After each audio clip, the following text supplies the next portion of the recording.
Shalom, Yashala, Shalom. First and foremost, I want to give all praise, honor, and glory to the Most High Yahweh. I do so in the name of His only begotten Son, Yahweh Shai. Double honors to the apostles and the elders of Yasharallah. Kol Holoyim La Yahweh, Bahasham Yahweh Shai, Bahasham Harakha Kodash, for blessing our elders with the spirit of truth so that we may know. Shout out to the Akim and the Akwa that's keeping the faith and the works. Y'all keep at it. It's your brother Abaya coming at you with more precepts. It's the book of Revelation, chapter 11 and verse 14. The second woe is past, and behold, the third woe cometh quickly. Right? Those woes are world wars. Two of them have passed, and the third cometh quickly. Why is the third coming quickly? Because we in the end times. We are in the time of the Most High visiting this place that He made. Right? And like I say all the time, when Scripture says the Most High is visiting this place, it ain't talking about Him popping up saying, hey, how you doing? How you been? You know what I'm saying? Long time no see. Looking around and then I'll catch up with y'all later. Nah, that ain't the visit that's being spoken of. Right? The visit that's being spoken of is destruction. Alright? That visit is the Most High's vengeance on this place for His people. Right? Let me see. Salat 1 second. Now, if I may go to Joel chapter 3 and verse 2. Actually, I'm going to start from the top. It said, for behold, in those days and in that time, when I shall bring again the captivity of Judah and Jerusalem, I will also gather all nations and will bring them down into the valley of Jehoshaphat, and will plead with them there for my people and for my heritage Yashar Allah, whom they have scattered among the nations and parted my land.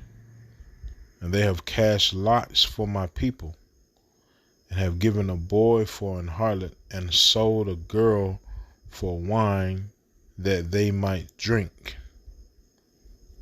Alright? So the Most High is making major moves on this place. And the reason why? Because of how the nations have treated the Most High's people, and for the Most High's name's sake. Because this world does not believe in Yahweh anymore.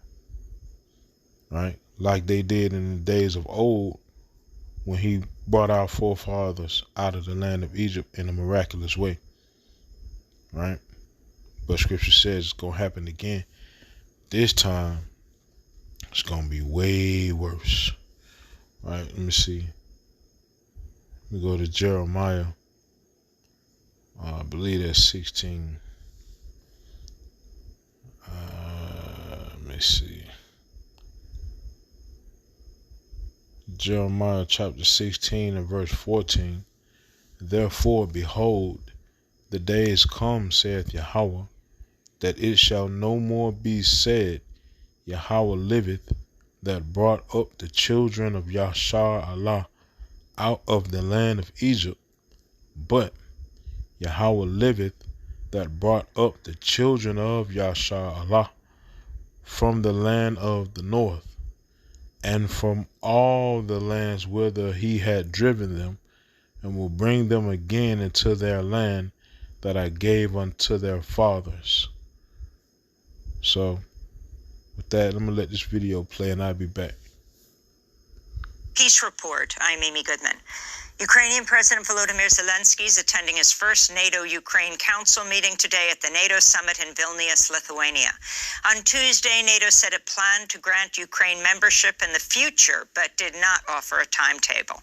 Zelensky blasted the lack of clear timeline as absurd, as he has been intensely lobbying for expedited accession to the military alliance. NATO chief Jens Stoltenberg said today the most urgent task is to supply Ukraine with enough weapons to fight against the Russian invasion. Zelensky's also meeting with President Biden today, who opposed immediate membership for Ukraine. Biden's also delivering remarks today on U.S. and NATO support for Ukraine. Meanwhile, top Russian official Dmitry Medvedev warned Tuesday the World War III is getting closer. The U.S. has slammed Russia's inhumane veto to extend a key aid delivery route from Turkey into Syria. The UN Security Council failed to pass an extension after Russia's proposal to approve a 6-month extension rather than 9 or 12-month one failed to gain support. The Syrian government backed Russia's decision, accusing Western powers at the Security Council of, quote, violating Syria's sovereignty under the pretext of delivering cross-border aid. The UN responded to the news Tuesday. UN cross-border assistance remains a veritable lifeline for millions of people in the northwest of Syria, as humanitarian needs have reached an all-time high since the start of the conflict, while the impact of the devastating February earthquake is still acutely felt. In more news about Syria, the Committee to Protect Journalists is demanding the government reverse its decision to revoke the accreditation of 2 local BBC journalists after accusing them of false and politicized reporting. The questions are now swirling, and people are asking, is something big brewing and coming right around the corner in terms of a war front in Europe, or is just something about to happen, period? As Biden mobilizes these reservists now to send to Europe to do what they say is augmenting Operation Atlantic Resolve. So basically, they're taking guys that are still basically on contract. It could be someone sitting at the house that's then put in their time for the U.S. military, but if they're an able body owned by this military, they're basically saying they're going to call up thousands of these guys to send over there. So people are wondering, why are you not sending just normal troops? Why the reservists? And for what? Because there's lack of any kind of detail besides basically mentioning this Operation Atlantic Resolve, which means that they can be sent to any front inside of Europe to help back up our allies. So they say that 450 of these may be members of the individual ready reserve as they deem necessary. And that this could go down here at this point at any time. And for those not familiar, the IRR is personnel that did have their active duty, but are still under their commitment of 8 years, so to speak, to their particular branch. Okay, so IRR means even though one has completed their active duty stint, they are on call for the remainder of their commitment to Uncle Sam. And this is not a good sign at all. Shoutouts to Kev Barr on updated info. Right. It's the book of 2 Ezra, chapter 9, and verse 1.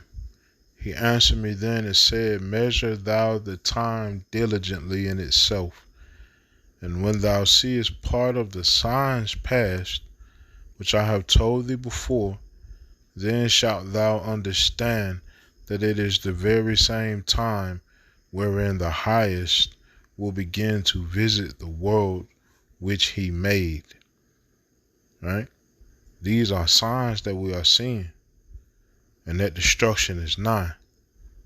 Right? Verse 3, therefore, when there shall be seen earthquakes and uproars of the people in the world, then shalt thou well understand that the Most High spake of those things from the days that were before thee, even from the beginning. Right? Just like the third woe cometh quickly. Right?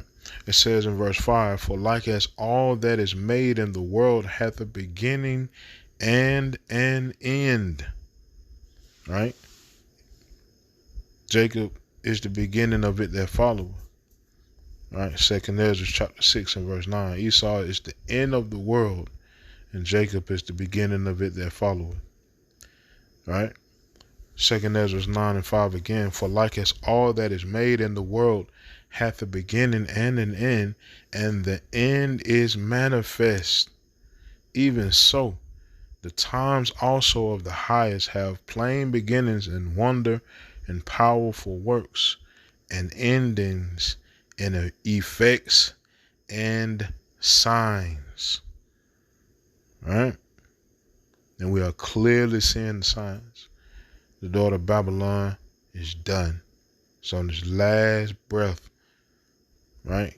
I ain't even gonna say last leg. This more is on the side of a foot, on his way to the ground.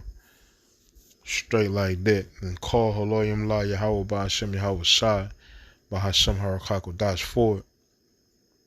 And because it's getting everything that it deserves. This whore called Babylon. Right? So I am with that, man. Yahweh Ba'ashem Yahweh Shai Ratazah. These precepts in this video were edifying. Call Haloyim La Yahweh Ba'ashem Yahweh Shai Ba'ashem Harakakodash. Shalom, Yah Shalom.